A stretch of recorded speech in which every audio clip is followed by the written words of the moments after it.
புனித சூசையப்பர் மகிழ்ந்த 5வது தருணம். சூசை இரட்சகரை அழைத்து கொண்டு இஸ்ரேல் நாட்டுக்கு மீண்டும் சென்ற அந்த மகிழ்ச்சியான தருணம். சிந்திப்போம்.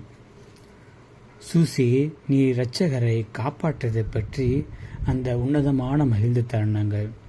வானதூதர் வார்த்தையினால் உம்முடைய வாழ்விலே ஒரு திருப்பம் ஏற்பட்டது, ஒரு மகிழ்வான திருப்பம். மத்தேயு 2 இறை வார்த்தைகள் 19-20 வாசிக்கின்றோம்.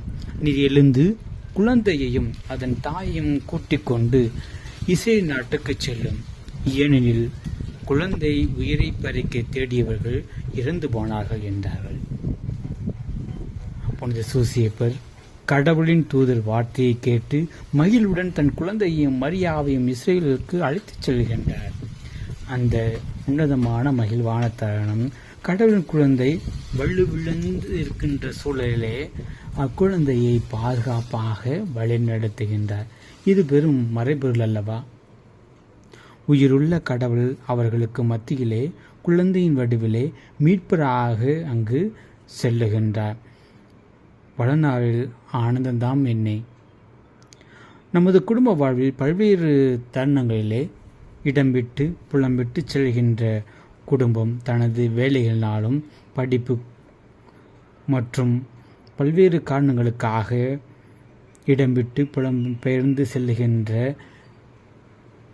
மக்கள் குடும்பங்கள் மீண்டும் எவ்வாறு தனது சொந்த ஊருக்கு திரும்ப எவ்வாறு மகிழ்ச்சி அடைகின்றார்கள்?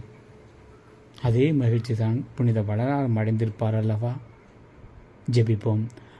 அன்பான சூசையே, உமது வல்லமையினால் குடும்பங்கள் புலம்பெயர்ந்து இடம்பெயர்ந்து செல்கின்ற சூழலே அங்கு பல்வேறு சோதனைகள், இடைஞ்சல்கள், இடர்கள் இருந்த போதிலும் நாங்கள் உமது பாதுகாப்பில் மீண்டும் எங்கள் சொந்த ஊரை நாடி செல்லும் பொழுது அடைகின்ற மகிழ்ச்சியானது ரொம்ப வியக்கத்தக்கதே.